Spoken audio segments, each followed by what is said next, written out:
Hello and welcome to the channel. Presidential candidate of the All Progressives Congress APC, Bola Ahmed Tinubu, has debunked claims sharing of Lagos revenue. Tinubu stated this while doing a rare interview with the British Broadcasting Corporation BBC. Subscribe, like, share, and comment. Thank you. No proof I share from Lagos revenue, Tinubu. The presidential candidate of the ruling All Progressives Congress, Asiwaju Bola Tinubu, has said there is no proof that he gets a share of the revenue generated by Lagos State which he once governed. Speaking in an interview with BBC Africa, monitored by our correspondent on Tuesday, Tinubu stated that since he left office in 2007, he was yet to get any government appointment or contracts.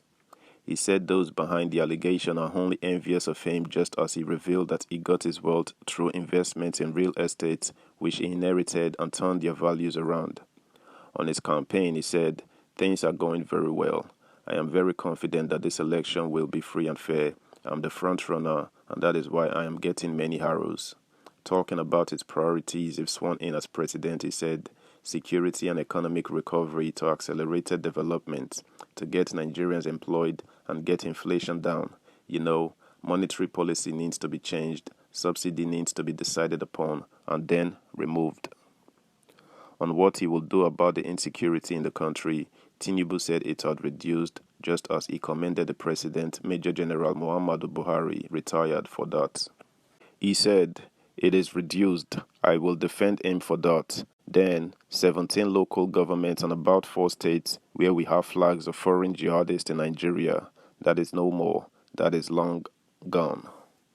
To start chaos is easy. To bring normalcy and redecorate is more difficult. Here we are.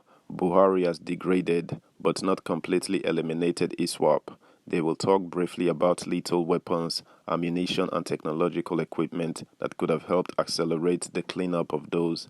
The West is yet to feel comfortable enough with a Buhari administration to sell us the arms and technology necessary. Asked if things will be different with the West under his administration, Tinubu said, "It could change, it might not change, but we have to look at, alternatives, and those are the mass recruitment of individuals in a volunteer army to really clean up." Asked why Nigerians should vote for him despite how they feel about the Buhari regime, he said, "Because I'm different. I'm Bola Ahmed Tinubu. I have governed Lagos. I built a modern state that could be a country on its own. I have led an administration that was so prudent, from 600 million naira internally generated revenue to 5 billion naira a month. That's a record. Nobody else can brag about that. I have treated and tamed the Atlantic Ocean surge in Nigeria that would have perished many people in Lagos.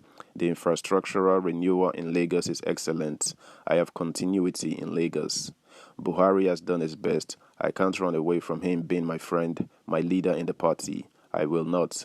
The former governor was then asked if Nigerians had the right to know where their next president got his wealth.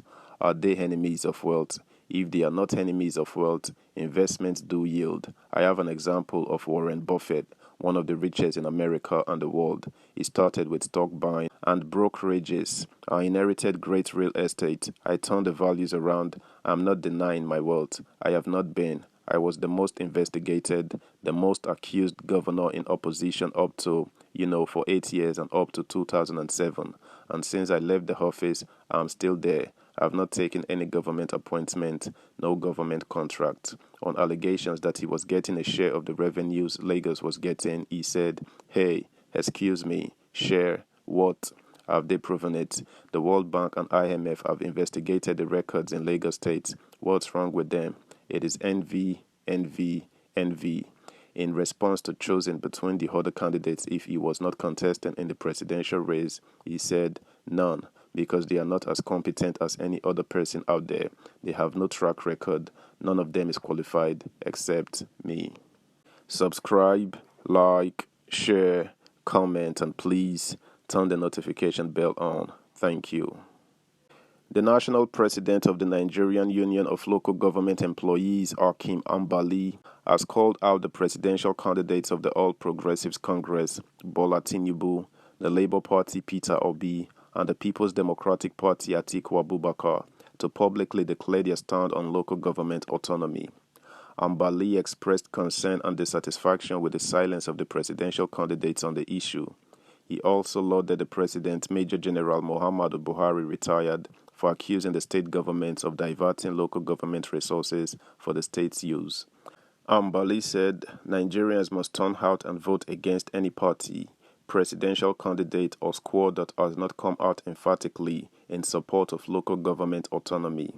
We have listened to what the presidential candidate of the PDP came out to say on how the theft of local government funds started by saying that the federal government then came under pressure from the governors who said that the local government should not be directly funded. We commend him for coming out to say this, even though it is behind schedule, but we want him to put it in his manifesto, not until he gets elected, that if he is elected, he will support local government autonomy.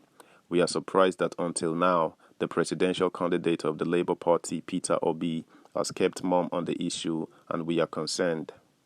We are also surprised that the candidate of the APC is not talking about local government autonomy. As a result, we are urging Nigerians that any candidate or party that does not support local government autonomy is ineligible to be elected president of Nigeria and should not be voted for because local government is the closest to the grassroots.